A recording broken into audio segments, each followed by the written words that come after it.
لیکن قرآن کریم نے اس سے بھی پہلے تزکیہ کا ذکر فرمایا، جیسے ہم نے اپنی تعارفی گفتگو میں یہ عرض کیا تھا، وَيُزَكِّيهِمْ پہلے ہے، وَيُعَلِّمُهُمُ الْكِتَاب بعد میں ہے، اور حکمت بھی بعد میں ہے، کیونکہ اگر برتن صاف نہ ہو تو اس میں اگر آپ پاک چیز ڈال بھی دیں، چاہے وہ پانی ہے، وہ دودھ ہے، لیکن برتن ہی صاف نہیں ہے تو پھر دودھ اور پانی کہاں پینے کے قابل رہے گا۔ تو اسی طرح علم کے لیے برتن کا صاف ہونا ضروری ہے، اور برتن جو ہے وہ انسان کا دل ہے، اور انسان کے عمل کا گناہوں سے پاک ہونا ضروری ہے۔ تو گناہوں کی جو پہچان ہے اور گناہوں کی جو یعنی جس فن میں وضاحت کی جاتی ہے، اس علم اور فن کا نام جو ہے وہ تصوف ہے۔ صوفیاء کرام جو ہے جنہوں نے کتابیں بھی لکھی ہیں، لیکن ظاہر ہے وہ کتابیں تو صرف اس جو معاملہ ہے اس کا فکری پہلو سمجھانے کے لیے ہیں، لیکن یہ معاملہ سارا عمل کا ہے۔ ایسا نہیں کہ صرف انسان پڑھ کر تصوف جو ہے وہ صوفی بن جائے یا ان چیزوں پر عمل کرنے والا بن جائے۔ یہ اصل چیز وضاحت علم کی ہے، علمی پہلو، لیکن اس پر اصل عمل کرنا ہے۔ اگر عمل نہ ہو تو پھر اس تصوف کو یاد کرنے کی کوئی ضرورت نہیں۔ یہ بات تو اب سب کو یاد ہو سکتی ہے کہ گناہ جو جھوٹ ہے یہ اچھی چیز نہیں ہے، حرص اور دل میں میل سے قرآن نے منع فرمایا، غل لا تجعل فی قلوبنا غلا للذین آمنوا۔ اب یہ علم تو سب کے پاس ہے، اب بندے کو صرف پتہ ہی ہو کہ یہ فلاں گناہ ہے، فلاں گناہ ہے، فلاں گناہ ہے، تو پتہ ہونے سے تو کوئی فائدہ نہیں ہوتا، اصل فائدہ اس پتے پر عمل کرنا ہے کہ انسان اس گناہ سے بچے بھی۔ تو اس لیے جو علماء کی تعریف کی ہے ہمارے مشائخ نے، تو اس میں بھی قرآن کریم کی 5 آیتوں کی روشنی میں انہوں نے 5 صفات بیان کی ہیں۔ علم والا بھی صرف وہ ہے جس کے اندر یہ 5 صفات ہیں۔ ایک آیت کریمہ سورۃ فاطر کی آیت ہے، انما یخشی اللہ من عبادہ العلماء۔ قرآن فرماتا ہے کہ بے شک اللہ سے ڈرتے ہیں اللہ کے بندوں میں سے جو علم والے ہیں۔ تو اللہ سے اگر بندہ ڈرتا نہیں، خشیت اس میں موجود نہیں، اللہ کا ڈر موجود نہیں دل میں، تو قرآن کریم کی اس آیت کی روح سے وہ علم والا ہے ہی نہیں، کیونکہ علم والا ہونے کی تعریف ہی یہ ہے کہ اس کے دل میں اللہ کا ڈر اور خوف موجود ہو۔ اسی طرح دوسری صفت علماء نے بیان فرمائی، وہ خشوع ہے۔ اس کے لیے قرآن کریم کی آیت ہے، خاشعین للہ لا یشترون بآیات اللہ ثمنا قلیلا، کہ وہ جو اہل کتاب کے اچھے جو علم والے تھے یعنی عمل والے، قرآن کریم نے ان کی تعریف کی سورۃ آل عمران کے آخر میں، اور ان کی صفات میں سے ایک صفت یہ بیان فرمائی کہ وہ خشوع والے سے، ان کے جو دل ہیں وہ اللہ کی طرف جھکنے والے ہیں۔ لا یشترون بآیات اللہ ثمنا قلیلا، اور وہ اللہ کی آیتوں کے بدلے ثمن قلیل حاصل نہیں کرتے، اللہ کی آیتوں اور اللہ کے احکام کا سودا نہیں کرتے کہ پیسوں کے لیے وہ احکام تبدیل کر لیں یا اللہ کے احکام چھپا لیں، تو یہ علم والوں کا کام نہیں ہے۔ تو لہٰذا خاشعین، اللہ کی طرف جب دل کا جھکاؤ ہو تو پھر ہی انسان علم کے کاروبار سے، علم کو وپار بنانے سے رک سکتا ہے، کیونکہ ورنہ تو قرآن نے اس کو کلب کہا ہے کہ وہ گویا کتے کی طرح ہے کہ جس نے علم حاصل کر کے بھی دنیا ہی ڈھونڈنی ہے، تو پھر اس کا عمل یا علم کا نور اس کا مقصد نہیں ہے، تو صرف دنیا ہی مقصد ہے، تو پھر اس میں اور دیگر دنیا داروں میں کوئی فرق نہیں، بلکہ بہت حوالوں سے وہ الٹا ان سے بھی گیا گزرا ہے کہ وہ تو دنیا کے ذریعے دنیا ڈھونڈ رہے ہیں، یہ دین کے ذریعے اور علم کے ذریعے جو آخرت کے لیے تھا اور اللہ کے قرب کے لیے تھا، اس نور کو یہ دنیا کے لالچ اور حرص کے لیے استعمال کر رہا ہے۔ اسی طرح تیسری خوبی وہ تواضع ہے، وَاخْفِضْ جَنَاحَكَ لِلْمُؤْمِنِينَ، حضور علیہ السلام کو فرمایا گیا، اور یہ تمام علم والوں کے لیے حکم ہے کہ ایمان والوں کے لیے اپنے پہلو جھکا کے رکھیں۔ کوئی علم والا اگر اس میں تکبر آ جاتا ہے تو یہ وہ بیماریاں ہیں کہ جو علم ہونے کے باوجود انسان کو برباد کر دیتی ہیں۔ تکبر تو دل کی بیماریوں میں سے بہت بڑی بیماری ہے، جس نے شیطان کو شیطان بنایا ہے وہ اس کا تکبر ہے۔ انا خیر منہ، شیطان کا یہ دعویٰ ہے کہ میں سب سے بہتر ہوں، تو جس نے سب سے بہتر ہونے کا دعویٰ کیا، رب کائنات نے اس کو وَإِنَّ عَلَيْكَ لَعْنَتِي إِلَىٰ يَوْمِ الدِّينِ کی وعید سنائی کہ آپ پر قیامت تک کے لیے لعنت ہے، اور اللہ کی رحمت سے قیامت تک کے لیے اسے محروم کر دیا گیا۔ تو اسی لیے تکبر چاہے علم کی وجہ سے ہو، دولت کی وجہ سے ہو، اچھی صورت کی وجہ سے ہو، پیسے کی وجہ سے ہو، اقتدار یا کسی عہدے کی وجہ سے ہو، تکبر جو ہے، تکبر عزازی اللہ خوار کر بزندان لعنت گرفتار کر، حضرت شیخ سعدی شیرازی فرماتے ہیں کہ تکبر نے عزازیل کو برباد کیا ہے اور اسے ہمیشہ کے لیے لعنت کے زندان میں قید کر دی ہے۔ جس قید خانے میں وہ ہے وہ ہمیشہ اس پر لعنت ہی برس رہی ہے۔ تو اس لیے تصوف کا جو صوفیاء کا ایک طریقہ ہے، حضرت شیخ سعدی شیرازی رحمۃ اللہ تعالیٰ علیہ کی جو کتابیں ہیں، کریمہ ہے یا گلستہ ہے یا بوستہ ہے یا اور کئی کتابیں ہیں جو صوفیاء نے لکھی ہیں، تو اس میں یہ جو بیماریاں ہیں ان کی پہچان بھی بتائی گئی، ان کے نقصانات بھی بتائے گئے۔ مثلاً شیخ سعدی شیرازی کا جو کریمہ ہے اس میں در مذمت تکبر پورا آپ کا ایک مضمون ہے۔ تکبر مکن زی نہار پسر کہ روزے ز دستش درائی پسر، تکبر ز دانا بود ناپسند غریب آیا دیمان از ہوش مند، تکبر بود عادت جاہلاں تکبر نیایت ز صاحب دلاں، تکبر عزازی اللہ خوار کر بزندان لعنت گرفتار کر۔ تو اسی طرح آپ کا پھر مذمت حرص پہ کئی اشعار ہیں، یعنی لالچ اور حرص جو ہے یہ انسان کو، جیسے قرآن نے کہا کہ کتے کے قریب لے جاتا ہے۔ قرآن نے جو مثال دی ہے کہ ہر وقت وہ زبان نکال کے پھر رہا ہے کہ کھانے کو کوئی چیز ملے، تو اس لیے اگر بندہ اپنے علم سے اور اپنے کمال سے بھی پوری زندگی پیسے ہی ڈھونڈتا رہے اور وہ بھی حلال و حرام کی تمیز کے بغیر، تو پھر اس میں اور ان جانوروں میں کوئی فرق نہیں۔ تو آپ نے مذمت حرص پر آپ کے بہت سے اشعار ہیں، پھر مذمت کذب پر ہیں، جھوٹ کی مذمت جو ہے اس کے نقصانات ہیں، اسی طرح اور کئی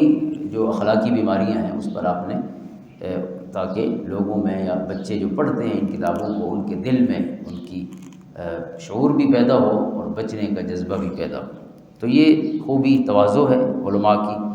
اور پھر خوبی ہے ان کی چوتھی حسن خلق،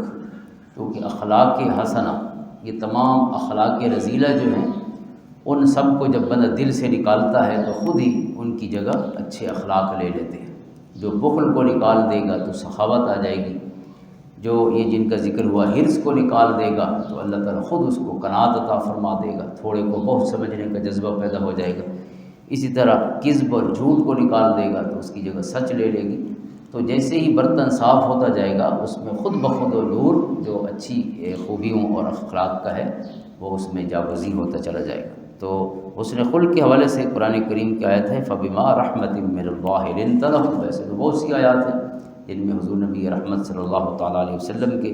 اخلاق حسنہ کو بیان کیا گیا، کہیں اجمالی انداز میں اور کہیں جو ہے تفصیل کے ساتھ آپ کے اخلاق کا کچھ حصہ، تو اس میں آپ کا ایک خلق بیان کیا گیا جو نرم مزاجی ہے، کہ حضور علیہ السلام کے اعلیٰ اخلاق میں سے ایک آپ کا نرم ہونا ہے۔ وَمَا أَرْسَلْنَاكَ إِلَّا رَحْمَةً لِّلْعَالَمِينَ، اسی طرح وَإِنَّكَ لَعَلَىٰ خُلُقٍ عَظِيمٍ، آپ خلق عظیم کے مرتبہ پہ فائز ہیں۔ تو جو آپ کے علم کا وارث ہے اس میں یہ نور نہ ہو تو پھر اس کی وراثت کوئی وراثت نہیں ہے، یہ کوئی پیسے نہیں ہے کہ انسان کے پاس ہوں، یہ ہے خوبی اور حسن، اگر ہے تو وارث ہے، اگر نہیں ہے تو نہیں ہے۔ اور پانچویں خوبی جو علماء نے بیان فرمائی کہ علماء کے صفات میں سے یہ محمودہ صفات اس کے اندر ہونی چاہیے، ان میں پانچویں خوبی ہے وہ زہد کی، کہ انسان آخرت کو ترجیح دے، اس کی ترجیح دنیا نہ ہو کہ میں نے دنیا کمانی ہے، آخرت ہی ترجیح ہے۔ قرآن کریم نے اس کے لیے ارشاد فرمایا وَقَالَ الَّذِينَ أُوتُوا الْعِلْمَ وَيْلَكُمْ ثَوَابُ اللَّهِ خَيْرٌ لِّمَنْ آمَنَ وَعَمِلَ صَالِحًا، کہ علم والوں نے کہا، جو قارون کی دولت دیکھ کر اس پر حسرت کر رہے تھے کہ ہمارے پاس بھی ایسا پیسہ ہو، قرآن کریم نے جہاں قارون کا واقعہ بیان کیا سورۃ قصص میں، تو علم والوں نے انہیں کہا کہ تمہارے لیے افسوس اور بربادی ہے کہ تم اس پیسے کے لیے جو ہے اپنے دل میں حسرتیں لیے پھر رہے ہو، اس دولت کے لیے اللہ کے پاس جو ثواب ہے ایمان والوں کے لیے اور عمل صالح والوں کے لیے جنہوں نے نیک کام کیے ہیں، وہ ثواب جو ہے دنیا کی ہر دولت سے زیادہ مہنگا ہے اور قیمتی ہے۔ ما عندکم ینفد وما عند اللہ باق، جو اللہ کے پاس ہے وہ ہمیشہ رہے گا، جو تمہارے پاس ہے اس نے ختم ہو جانا ہے۔ تو جس نے ختم ہو جانا ہے اس پر کیا نخرہ اور کیا اس پر انسان کو غرور ہو، اس کی کیا فکر کرنی چاہیے۔ انہی دل کی پاکیزگیوں اور طہارت کے حوالے سے آقا کریم علیہ السلام کی ایک حدیث ہے جس کو یہ واقعہ ہے، جس کو سیرت نگاروں نے بھی بیان فرمایا ہے۔ حضور علیہ السلام کا جو عام الوفود ہے آپ کی سیرت طیبہ کے مبارک سالوں میں، جس سال کثرت سے عرب کے وفد جو ہیں وہ حضور کی بارگاہ میں حاضر ہوئے تھے، تو انہی واقعات میں سے ایک یہ ہے اور حافظ ابو نعیم نے اس کو حلیۃ الاولیاء میں روایت فرمایا ہے، اور دیگر کتب میں بھی ہے، امام طبرانی میں بھی روایت فرمایا۔ راوی اس کے حضرت عبداللہ ابن مسعود ہے رضی اللہ تعالیٰ عنہ، جو صاحب و سر رسول اللہ صلی اللہ علیہ وسلم، حضور علیہ الصلوۃ والسلام کے رازدان صحابی۔ فرماتے ہیں کہ کنا عند النبی صلی اللہ علیہ وآلہ وسلم اذ اقبل راکب حتی اناخ بالنبی صلی اللہ علیہ وآلہ وسلم فقال له النبی علیہ الصلوۃ والسلام مسبک، کہ ہم حضور علیہ الصلوۃ والسلام کے پاس حاضر تھے اور ایک وفد آیا، ان میں سے ایک شخص نے اپنا جو اونٹ تھا اسے باندھا، اور اونٹ باندھ کر حضور کی بارگاہ میں حاضر ہوا، تو آپ سے ملا تو آپ نے اس سے نام پوچھا، تعارف پوچھا کہ آپ کا کیا نام ہے؟ اس نے عرض کیا زید بن الخیل، زید اس کا نام تھا، اور گھوڑوں والا مشہور تھا، گھوڑے رکھتا ہوگا یا گھوڑوں میں کوئی مہارت ہوگی اس کی، تو اس نے کہا کہ میں زید ہوں گھوڑوں والا، مجھے کہتے ہیں گھوڑوں والا زید۔ جیسے بندے مشہور ہو جاتے ہیں کسی خاص نسبت سے، تو اس نے زید بن الخیل کہا، گھوڑا والا زید۔ جئتک من مسیرۃ 9، عرض کی حضور میں 9 دن کا سفر کر کے آپ کی خدمت میں پہنچا ہوں، یعنی بڑا طویل سفر کر کے غالباً یمن کی کسی علاقے سے آئے تھے۔ امضیت راحلتی واسہرت لیلی، اب مسلسل میں اپنی سواری کو چلاتا رہا اور راتوں کو جاگتا رہا، یعنی اتنا مسلسل سفر کیا حضور کی بارگاہ میں، اتنا شوق تھا، محبت تھی آپ کی زیارت کی، کہ میں مسلسل سفر کرتا رہا، میں نے اپنی سواری کو بھی آرام نہیں کرنے دیا اور میری آنکھوں نے بھی آرام نہیں کی، مسلسل۔ اسأل عن خصلتین اسہرتان، آیا کیوں؟ 2 چیزوں کا میں نے آپ سے پوچھنا تھا، اور انہوں نے مجھے ان 2 باتوں نے جو آپ سے پوچھنی ہے، ان کی جو علم کی یہ پیاس تھی،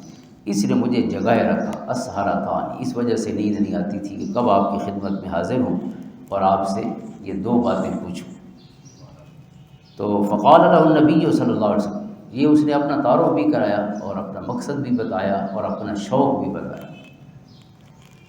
تو حضور صلی اللہ علیہ وسلم نے ارشاد فرمایا بل انت زید الخیل، اس نے کہا میں زید الخیل ہوں، گھوڑوں والا زید ہوں۔ تو حضور نے فرمایا نہیں، آپ گھوڑوں والے زید نہیں ہیں، آج کے بعد آپ زید الخیر ہیں۔ خیر اور خیل، خیل جو ہے آخر میں لام ہے تو وہ گھوڑا بن جاتا ہے، آخر میں را ہو تو وہ خیر بن جاتا ہے۔ فرمایا نہیں، آج کے بعد آپ گھوڑوں والے زید نہیں ہیں، آپ خیر والے، بہتری والے زید ہیں۔ اللہ تعالیٰ نے آپ کے لیے خیر کو مقدر فرما دیا، آپ کے اس شوق کی وجہ سے، جو علم کا شوق لے کر اور اتنا جذبہ لے کر اپنے گھر سے چلا ہے کہ راستے میں آرام بھی نہیں کیا۔ تو اس کے بعد انہوں نے اپنی عرض شروع کی، قال اسألک عن علامات اللہ فی من یرید و علاماتہ فی من لا یرید، پوچھنے کیا آیا ہے 2 باتیں جو اس نے عرض کی کہ جنہوں نے مجھے جگائے رکھا اور میری نیند بھی اڑ گئی اس پیاس کی وجہ سے، وہ باتیں کیا ہیں؟ حضور میں آپ کی خدمت میں حاضر ہوا ہوں کہ آپ سے میں یہ سوال کروں کہ اللہ تعالیٰ جس کو پسند کرتا ہے اس کی نشانی کیا ہے، اور جسے پسند نہیں کرتا اس کی نشانی کیا ہے؟ جس سے اللہ کا پیار ہو اس بندے میں کیا نشانی ہونی چاہیے، اللہ کی محبت کیسے ہمیں پتہ چلے، اور اگر اللہ تعالیٰ نے اسے اپنی محبت سے محروم کر دیا ہو، خود سے دور کر دیا ہو، تو پھر اس کی علامت کیا ہے؟ اب اس کے جواب میں حضور صلی اللہ علیہ وسلم نے کیا فرمایا؟ قال له النبی صلی اللہ علیہ وآلہ وسلم کیف اصبحت، حضور نے اسے فرمایا کہ آپ کی صبح کیسے ہوئی۔ اب اس کے دن کے عمل سے حضور دونوں سوالوں کا جواب ارشاد فرماتے ہیں کہ آپ نے صبح کس حال میں کی۔ اس نے کہا اصبحت احب الخیر واہلہ ومن یعمل بہ، اس نے عرض کی کہ حضور صبح تو اس حال میں ہوئی کہ مجھے خیر سے محبت تھی، شر سے دور سا، خیر سے محبت تھی، وَأَهْلَهُ، اور خیر والوں سے محبت تھی، جن کے پاس خیر تھی، جو خیر سے پہچانے جاتے تھے، جن کا تعارف اچھائی تھی، بھلائی تھی معاشرے میں، وہ کسی ظلم کی وجہ سے نہیں معروف تھے، وہ عدل کی وجہ سے، پیار کی وجہ سے، لوگوں کے ساتھ حسن سلوک کی وجہ سے، یعنی خیر ہی خیر تھے جو لوگ، ان سے محبت میں نے صبح کی ہے۔ وَمَن يَعْمَلُ بِهِ، اور جو اس خیر پر عمل کرتے ہیں، یعنی جو خیر کی وجہ سے مشہور ہے، یہ جن کا تعارف ہی خیر ہے، یہ جو خیر کے راستے پر چلنے والے ہیں، ان سے محبت کے ساتھ میں نے صبح کی، خیر سے محبت اور تمام خیر والوں سے، اللہ کے پیارے بندوں سے محبت کے ساتھ میں نے صبح کی، اس حال میں میری صبح ہوئی۔ وَإِنْ عَمِلْتُ بِهِ أَيْقَنْتُ بِثَوَابِهِ، اور اگر مجھے خود اس حال میں صبح کی ہے کہ اگر مجھے خود خیر کا موقع مل گیا، اچھا کام کرنے کا موقع مل گیا، تو مجھے اس کے ثواب کا یقین تھا کہ اللہ نے جب مجھے توفیق دی ہے تو اب مجھے محروم نہیں کرے گا۔ اس نے اگر نیک کام کی توفیق دی ہے تو اب یہ نیک کام جو میں نے کر دیا ہے تو اللہ تعالیٰ مجھے اس کے اجر سے، ثواب سے محروم نہیں فرمائے گا۔ وَإِنْ فَاتَنِي شَيْءٌ مِّنْهُ حَنَنْتُ إِلَيْهِ، اور اگر کوئی اچھا کام کرنا چاہیے تھا اور میں نہیں کر سکا تو اس کا مجھے افسوس ہوا کہ کاش میں یہ اچھا کام کر لیتا، کسی کی مدد کر لیتا، کوئی پریشان حال تھا تو میری وجہ سے اس کا مسئلہ حل ہو سکتا تھا، کوئی اور مسائل اس طرح کے جو خیر سے متعلق ہے، تو اگر مجھ سے نہ ہو سکا تو مجھے اس کا افسوس ہوا۔ فقال له النبی صلی اللہ علیہ وآلہ وسلم هذه علامات اللہ فی من یرید، تو حضور نے یہ باتیں سن کے اس کی صبح کا انداز جو تھا اس کے بارے میں تفصیل سن کر حضور نے فرمایا یہی علامتیں ہیں ان کی جن سے اللہ محبت کرتا ہے، کہ ان کے دلوں میں خیر کی محبت ڈال دیتا ہے، انہیں اپنے طرف قریب کر دیتا ہے، ان کے دلوں میں اچھے لوگوں کی محبت ڈال دیتا ہے، اچھی صحبتیں ان کا مقدر فرما دیتا ہے۔ تو یہی علامت ہے، اس کا مطلب ہے کہ آپ کو خیر کی طرف اگر اللہ رب العزت نے کشش پیدا کر دی ہے، آپ کے دل میں شوق رکھ دیا ہے بھلائی کا، خیر کا، اور مسجد کا شوق ہے، نماز کا شوق ہے، اللہ کے ذکر کا شوق ہے، تلاوت کا شوق ہے، توفیق ہے، اللہ کے پیارے بندوں کے ساتھ بیٹھنے کا ذوق پیدا ہو گیا ہے، تو اس کا مطلب ہے کہ آپ اللہ کے محبوب بن چکے ہیں، آپ اللہ سے ان خوش قسمت لوگوں میں سے ہیں کہ جو اللہ تعالیٰ سے محبت کا نور اور فیض حاصل کر چکے ہیں۔ وَعَلَامَتُهُ فِي مَن لَّا يُرِيدُ، اور فرمایا اور جن سے وہ محبت نہیں کرتا ان کی علامت کیا ہے؟ وَلَوْ أَرَادَكَ بِالْأُخْرَى هَيَّأَكَ لَهَا، تو اللہ تعالیٰ اگر آپ کے ساتھ اچھائی کا ارادہ نہ کرتا، آپ سے محبت نہ فرماتا، تو آپ کے لیے اللہ تعالیٰ اس طرح اچھائی کو محبوب نہ بناتا۔ اگر اللہ رب العزت کسی سے محبت نہیں کرتا تو اس کے لیے برائی کو محبوب بنا دیتا ہے، اس کے دل میں شر کی محبت ڈال دی جاتی ہے، کشش ڈال دی جاتی ہے، اور وہ باوجود کوشش کے پھر اچھی طرف نہیں آ سکتا۔ ثم لا یبالی ای واد سلکتا، اور پھر اللہ رب العزت کو اس کی کوئی پرواہ نہ ہوتی کہ آپ کس وادی میں گھومتے ہیں، یعنی اللہ جب آپ کو اپنے قرب سے محروم کر دیتا تو اس کا مطلب ہے کہ آپ اللہ کی محبت سے محروم ہیں، اور پھر اللہ کو آپ کی کوئی پرواہ نہیں، ویسے ہی بے نیاز ہے، اسے کسی کی کوئی پرواہ نہیں، غنی اور حمید ہے، تو پھر آپ جہاں بھی گھومتے رہتے، تو اگر آپ کو توفیق نہ ہو نیک راستے پہ چلنے کی، اچھے لوگوں کے ساتھ بیٹھنے کی، ان کے قرب کی، تو پھر سمجھ لیں کہ آپ ان لوگوں میں سے ہیں جو اللہ کو نہیں بھاتے، اچھے نہیں لگتے۔ تو اس لیے انسان کو یہ باتیں پوچھنے کے لیے، جس طرح حضور صلی اللہ علیہ وسلم نے وضاحت فرمائی، کہیں اور جانے کی ضرورت نہیں ہے، انسان کو اپنے عمل پر غور کرنا چاہیے کہ جو اس کا عمل ہے وہی دلیل ہے اس چیز کی کہ اللہ کا اس سے ارادہ کیا ہے۔ حضرت امام غزالی رحمۃ اللہ تعالیٰ علیہ نے ایک بڑا خوبصورت مکالمہ جو ہے پیر مرید کا، حضرت حاتم اصم رحمۃ اللہ تعالیٰ علیہ بہت بڑے اللہ کے پیارے بندے تھے، اور حضرت دادا گنج بخش الحجویری رحمۃ اللہ تعالیٰ علیہ نے بھی صوفیاء میں، جیل القدر صوفیاء میں ان کا ذکر فرمایا ہے اپنی کتاب میں، بلکہ کئی جگہ موضوعاتی ترتیب سے بھی، اور جو آپ کی شخصی ترتیب ہے صوفیاء کے ذکر میں، دونوں جگہ ان کا ذکر خیر ہے۔ تو حضرت حاتم اصم رحمۃ اللہ تعالیٰ علیہ ان کے مرشد ہیں حضرت شقیق بلخی رحمۃ اللہ تعالیٰ۔ تو یہ جو پیر اور مرید کا تعلق ہے، ہماری بدقسمتی سے کچھ ایسے رجحانات ہیں کہ ہم نے یہ سمجھ لیا کہ شاید پیر کو خدا بنانا ہوتا ہے یا اس سے التجائیں کرنی ہوتی ہیں۔ بھئی پیر اس لیے ہوتا ہے کہ وہ روح کا استاد ہے، اس نے اپنے اندر سے میل نکال لی، جس طرح چار علماء ہیں، ایک محدثین ہیں جنہوں نے حدیثیں جمع کی، دوسرے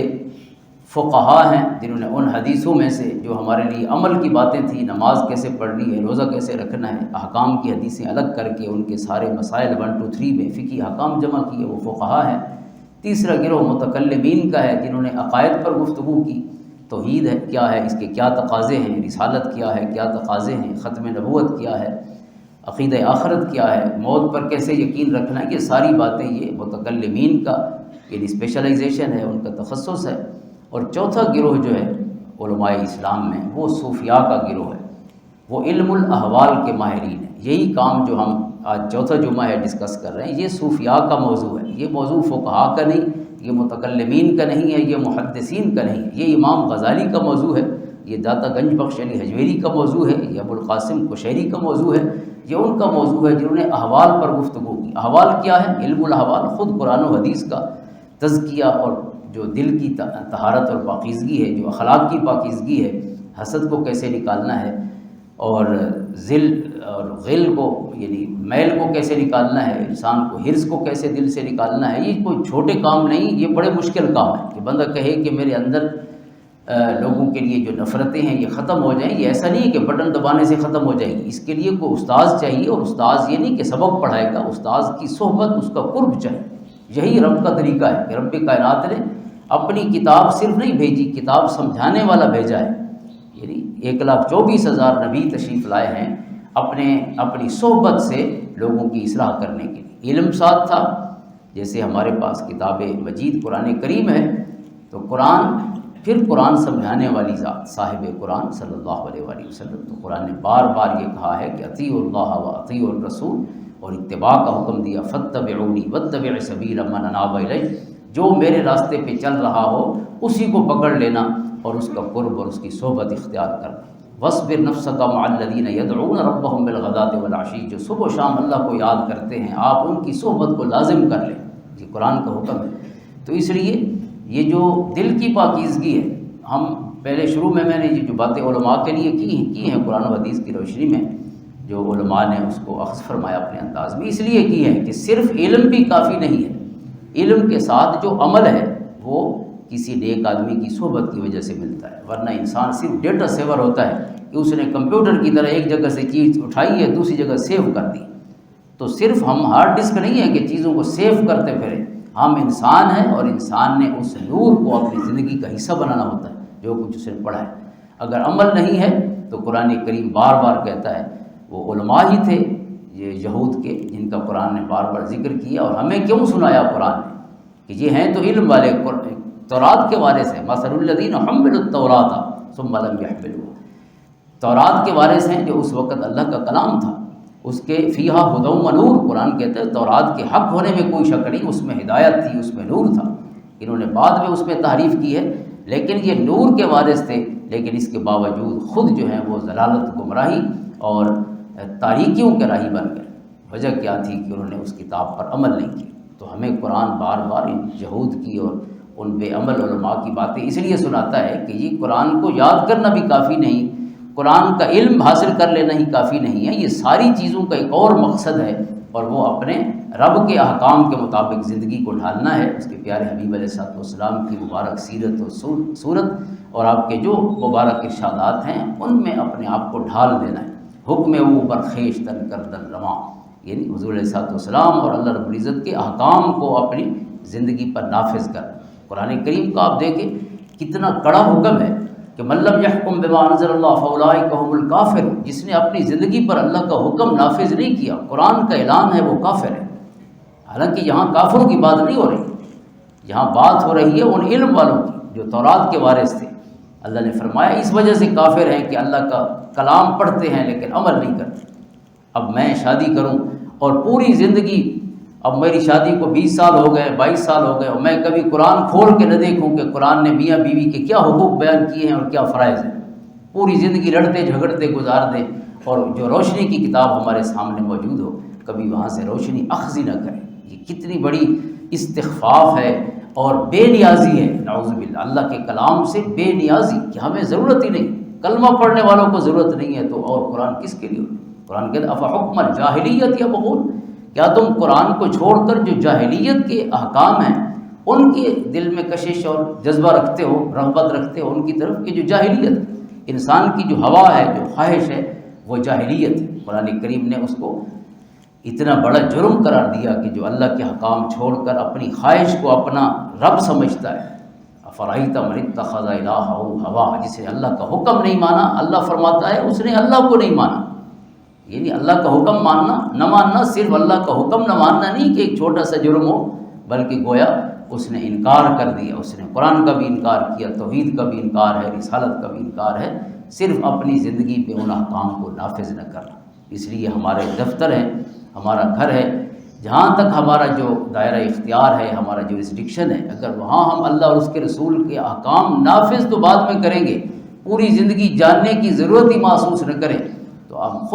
خود سے سوال تو کرنا چاہیے۔ تو اس لیے یہ جو مرشد ہوتا ہے یہ خدا نہیں ہوتا، یہ خدا کا بندہ ہوتا ہے جو اسے بندہ بنانا سکھاتا ہے کہ بندہ بننا کیسے۔ تو یہ استاد ہے، ہم ان روحانی استاذوں سے دور ہو گئے تو قرآن و حدیث کے ہم کو میکینیکلی تو ان کو اندر ڈیٹا سیو کر دیا ہے، لیکن اس ڈیٹے پر عمل کیسے کرنا ہے اس کا کوئی پتہ نہیں۔ تو اس لیے یہ بڑی ضروری چیز ہے، ضروری کام ہے۔ تو حضرت شقیق بلخی رحمۃ اللہ تعالیٰ علیہ جو مرشد ہیں حضرت حاتم اصم کے، انہوں نے کس انداز میں اپنے اصلاح کی، اپنے مرید کی اور سالک کی، اور پھر اس نے کیا سیکھا، کئی سال ان کے پاس رہے، اور پھر یہ سوال و جواب ہیں۔ آج وقت ختم ہو گیا، انشاءاللہ اگلے جمعہ تک اگر زندگی نے مہلت دی تو انشاءاللہ اس مرشد اور مرشد کے مرید کے وہ سوال و جواب ہیں کہ مرشد کیا پوچھتا ہے اور مرید کیا جواب دیتا ہے، کہ ان کے پاس 40 سال رہ کر کیا فیض حاصل کیا۔ اللہ تعالی ہمیں بھی اچھی صحبت نصیب فرمائے، یہ جذبہ نصیب فرمائے، موت کا کوئی پتہ نہیں۔ ہمارے گورڈا شریف کے بہت بڑے صاحبزادہ صاحب تھے، صاحبزادہ پیر مہر فرید الحق شاہ صاحب رحمۃ اللہ تعالیٰ علیہ، کل اچانک ان کا وصال ہوا ہے، اللہ ان کے درجات بلند فرمائے۔ بالکل جوان تھے، 44 سال کی قریب عمر تھی، تو موت تو راستے پہ کھڑی ہے، پتہ نہیں کس وقت اس کا بلاوا آ جائے،